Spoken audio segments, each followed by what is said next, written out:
Fourth question பாருங்க. The diagonal of a quadrilateral shaped field is 24 meter and the perpendiculars dropped on it from the remaining opposite vertices are 8 meter and 13 meter. Find the area of the field அப்படின்னு கொடுத்துருக்காங்க. சைடில் diagram கொடுத்துருக்காங்க பாருங்க. ஒரு quadrilateral இருக்கு, அதோட diagonal 24 metre, height வந்து ஒரு சைடுக்கு 3 மீட்டர், இன்னொன்று வந்து 13 மீட்டர், இன்னொன்று 8 மீட்டர்னு கொடுத்துட்டாங்க. இப்போ இதோட ஏரியா கண்டுபிடிக்கணுமா? சரிங்களா? இப்போ இது எப்படி இருக்குன்னா, ஏரியா ஆஃப் குவாடிலேட்டரல் 2 ஹைட்டு கொடுத்துட்டாங்க, ஒரு டயகனல் கொடுத்துட்டாங்க. So half into d into h1 plus h2 இல்லையா? ஏரியா ஃபார்முலாஸ் தான் நம்ம நல்லா படித்து வச்சுக்கணும். சொல்யூஷனில் ஃபஸ்ட்டு கிவன் எழுதிக்கலாம். டயகனல் d வந்து 24 மீட்டர், h1 13 எடுத்துக்கலாம், இல்லை 8 எடுத்தாலும் ஒன்று தான். சரிங்களா? h2 வந்து 8 மீட்டர். கிளியரா? இப்போ ஏரியா ஆஃப் குவாடிலேட்டரல் எழுதலாம். Area of quadrilateral is equal to half into diagonal into h1 plus h2. இப்போ இதில் நம்ம substitute பண்ணாலே போதும். half into d ஓட வேல்யூ என்ன? 24 into h1 13, h2 வந்து 8. 13 plus 8 எவ்வளோ? 8 அப்புறம் 9, 10, 11, 21. நெக்ஸ்ட் லைனில் 1/2 into 24 into 21. 2 டேபிளில் 24 வரும். 2 1 time, 2 2 time, 2 12s are 24. So 12 into 21 multiple பண்ணால் நம்ம ஏரியா கிடச்சிடும். 21 into 12, 2 1s are 2, 2 2s are 4, 0, 1 time, so 21 அப்படியே எழுதிக்கலாம். 252. Therefore 252 meter square. இதுதான் ஏரியாவோட வேல்யூ. அண்டர்ஸ்டாண்ட் ஆகுது எல்லாருக்கும்? கால்குலேஷன் ஈஸியாக இருக்கு இல்லையா? அடுத்த கொஸ்டின் பார்க்கலாம். ஃபிஃப்த் கொஸ்டின் பாருங்க. The diagonals of a rhombus are 7.5 cm and 12 cm. Find its area. Rhombus ஓடதுக்கு வந்துட்டோம் இல்லையா? ரோம்பஸோட டயகனல் கொடுத்துருக்காங்க 7.5 ஒன்று, 12 ஒன்று. 7.5 and 12. சரிங்களா? இப்போ டயகனல்ஸ் வச்சுட்டு ஏரியா ஆஃப் ரோம்பஸ் கண்டுபிடிக்கணும். சொல்யூஷனில் கிவன் என்னது? 2 டயகனல்ஸ். d1 வந்து 7.5 cm, d2 12 cm. இப்போ நமக்கு என்ன கண்டுபிடிக்கணும்? Area of rhombus. Area of rhombus formula என்ன? half into d1 into d2 ரெண்டு டயகனலை மல்டிபிள் பண்ணும், divided by 2 square units. 1/2. d1 value என்ன? 7.5. d2 வேல்யூ என்ன? 12. இப்போ இதை கேன்சல் பண்ணும் இல்லையா? கேன்சல் எப்படி பண்ணுன்னா, 2 டேபிளில் 7.5 கஷ்டம், ஆனால் 12 7.5 வராது, ஆனால் 12 வரும். ஸோ கம்பேர் பண்ணுங்கள், 2 டேபிளில் எது வரும்னு. 2 1 time, 2 6 times. ஸோ 7.5 into 6 பண்ணாலே ஆன்சர் வந்துடும். 7.5 into 6, 6 5s are 30, 0 balance 3, 7 6 are 42 plus 3 45. அந்த 5க்கு அப்புறம் இருக்க பாயிண்ட்டை 0க்கு அப்புறம் வச்சுட்டு கேன்சல் பண்ணிடலாம். இப்போ வெறும் 45 மட்டும் தான் நம்மளோட ஆன்சர். சென்டிமீட்டர் ஸ்கொயர்னு எழுதணும். இதுதான் ஏரியா. லாஸ்ட்டில் நீங்கள் area of rhombus is equal to 45 centimetre ஸ்கொயர்னு எழுதிக்கலாம். மித்த சம்முக்கெலாம் நான் எழுதலை, நீங்கள் எழுதணும்னா இந்த மாதிரி area of quadrilateral, area of ட்ரப்பீசியம்னு எழுதிக்கலாம். சரியா? அடுத்த கொஸ்டின் பார்க்கலாம். Sixth question, find the area of a rhombus. So ரோம்பஸோட ஏரியா கேட்குறாங்க. whose side is 5 cm and whose altitude is 4.8. altitudeனா height. ஒரு ஹைட்டு ஒரு சைடு, அப்போ ஒரு பேஸும் ஒரு ஹைட்டும் கொடுத்துட்டாங்க, கொடுத்துட்டு ஏரியா கேட்குறாங்க. நெக்ஸ்ட் இன்னொரு கொஸ்டின் பாருங்க. If one of its diagonal is 8 cm long, find the length of the other diagonal. So first area கண்டுபிடிக்கணும், அப்புறம் ஏரியா கண்டுபிடிச்சதை வச்சு இன்னொரு டயகனலோட வேல்யூ கண்டுபிடிக்கணும். 2 சம்மும் செய்ய போகிறோம். சரிங்களா? சொல்யூஷனில் ஃபஸ்ட்டு கிவன் எழுதிடலாம். டயக்ராம் வரையணும்னு இல்லை, இப்போ ஒரு ரோம்பஸ் மாதிரி வரைஞ்சிட்டு 2 டயகனல் இருக்குது. ஒரு டயகனல் 8 cm, இன்னொரு டயகனல் நம்ம தான் கண்டுபிடிக்கணும். அண்ட் இதில் பேஸு ஆல்டிடியூட் ஒரு சைடு வந்து 5 cm கொடுத்துட்டாங்க, ஆல்டிடியூட் வந்து நமக்கு எவ்வளோ கொடுத்துருக்காங்க 4.8 சென்டிமீட்டர். சரி, அது மட்டும் எழுதிக்கலாம். சொல்யூஷனில் given பேஸ் வந்து 5 சென்டிமீட்டர், ஹைட் ஆல்டிடியூடுன்னு கொடுத்துருந்தாங்க இல்லையா, அதான் ஹைட்டு 4.8 சென்டிமீட்டர். இப்போ ஃபர்ஸ்ட் டயகனல் 8 சென்டிமீட்டர், D2 என்னன்னு கண்டுபிடிக்கணும். சரியா? இப்போ area of rhombus is equal to base into height. In terms of பேஸும் ஹைட்டும் கொடுத்துருந்தா மட்டும்தான். சரிங்களா? பேஸ் ஹைட் கொடுத்துருந்தா நம்ம இந்த மெத்தட் தான் யூஸ் பண்ணுவோம்.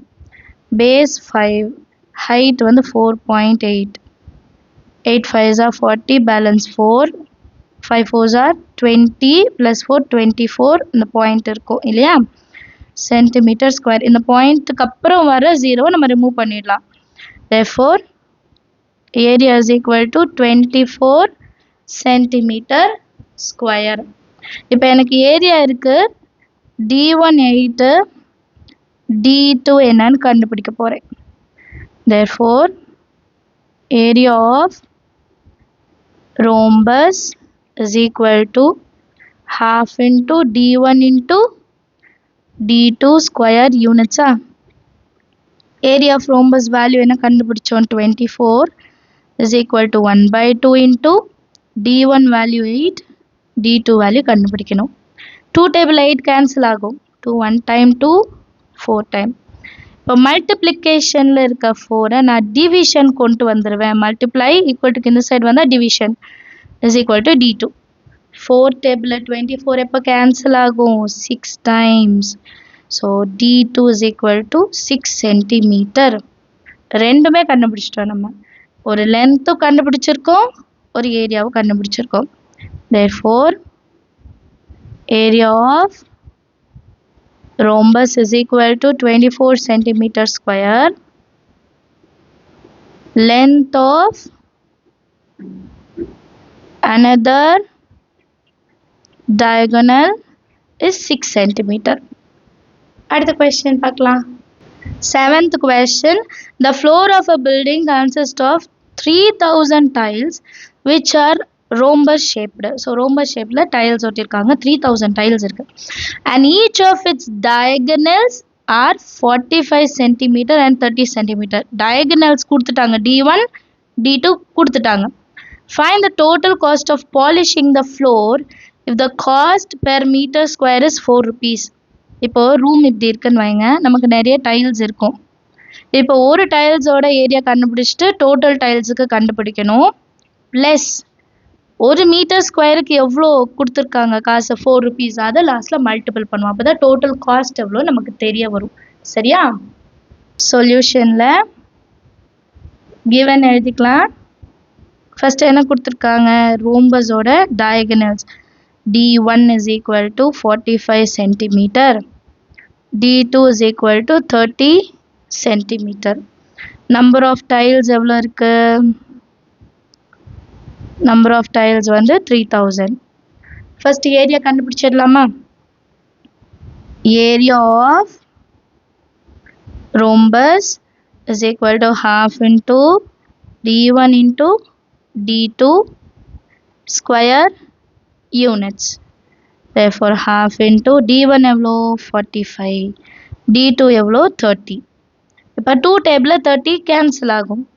30 டிவைட் பண்ணால் 2 1s are 2, பேலன்ஸ் 1 அந்த 0, 2 5s are 10, 0. So 2 15s are 30. 2 1 time 2 15 times. Balance என்ன இருக்குது பாருங்கள், 45 into 15 மட்டும்தான் இருக்குது இல்லையா. 45 into 15 சால்வ் பண்ணலாமா. 45 into 15, 5 5s are 25, 5 balance 2, 5 4s are 20 plus 2 22, 1 time நால 5 4, 5 7 6, 675 சென்டிமீட்டர் ஸ்கொயர். இது வந்து ஏரியா, இது ஒரு டைல்ஸுக்கு. Area of one tile, TILE, area of one tile. சரிங்களா? இப்போ நமக்கு எத்தனை டைல்ஸ் இருக்குது மொத்தம், 3000 டைல்ஸ். அதுதான் full area. So area of the floor is equal to area of one tile into 3000. area of one tile எவ்வளோ? area of one tile வந்து 675 into இந்த 3000. கிளியரா? 75 into 3 மட்டும் மல்டிபிள் பண்ணுங்க. லாஸ்ட்ல அந்த 3 0 ஆட் பண்ணிக்கலாம். 3 5s are 15, 7 3s are 21, 22 balance 2, 6 3s are 18, 19, 20. So answer 2025. Last அந்த 3 0 சென்டிமீட்டர் ஸ்கொயர். இப்போ நெக்ஸ்ட் முக்கியமான ஒரு விஷயம் பாருங்க. if the cost per meter square is 4 metre square, நம்ம கிட்ட வந்து சென்டிமீட்டர்ல இருக்கு ஏரியா. அப்போ நான் என்ன பண்ணணும், ஏரியா ஃப்ளோரை இன் மீட்டர் மாற்றணும். அப்போ 1 மீட்டர் இஸ் ஈக்குவல் டு 100 சென்டிமீட்டரா? இங்கே மீட்டர் ஸ்கொயர் இருக்கு. அப்போ 2025,000 டிவைடட் பை மீட்டருக்கு 100 அண்ட் இன்னொரு மீட்டர் ஸ்கொயர்னால இன்னொரு 100. இப்படி மாற்றோம்னா நமக்கு மீட்டர் ஸ்கொயர்னு மாறிடும். சென்டிமீட்டர்லேருந்து மீட்டருக்கு மாற்றோம்னா டிவைட் பண்ணும். மீட்டர் ஸ்கொயர்னால 100 இன்ட்டு 100. So 2 0 cancel. இதில் ஒரு 0 கேன்சல். ஸோ பேலன்ஸ் நமக்கு 2025/10 மீட்டர் ஸ்கொயர் இருக்கும். டிவைடட் பை 10 என்ன சொன்ன, ஒரு நம்பர் தள்ளி பாயிண்ட் வைக்கணுமா? So 202.5 metre square. இப்போ காஸ்ட் என்னன்னு பார்த்தா போதுமா? Total cost of polishing. Total cost of polishing the floor is equal to 202.5 into 4 rupees. So into 4 ன்னு எழுதிட்டா போதும். சரிங்களா? ஏன்னா ஒரு மீட்டர் ஸ்கொயருக்கு 4, அது ஆல்ரெடி நம்ம கொஸ்டின்லேயே பார்த்துட்டோம்.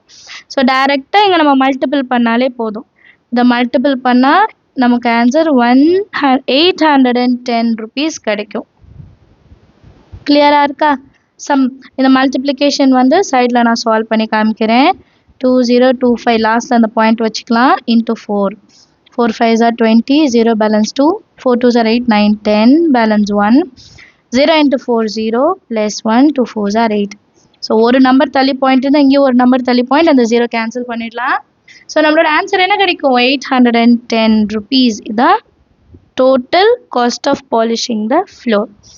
அண்டர்ஸ்டாண்ட் ஆகுதா சம் எல்லாருக்குமே? இதுக்கு முன்னாடி வேணா நம்ம காஸ்ட் பெர் மீட்டர்னு வேணா எழுதிக்கலாம், கன்ஃபியூஸ் ஆகக்கூடாதுன்றதுக்காக. Cost per metre square is rupees 4. So total area into 4 answer கிடைச்சிருச்சு.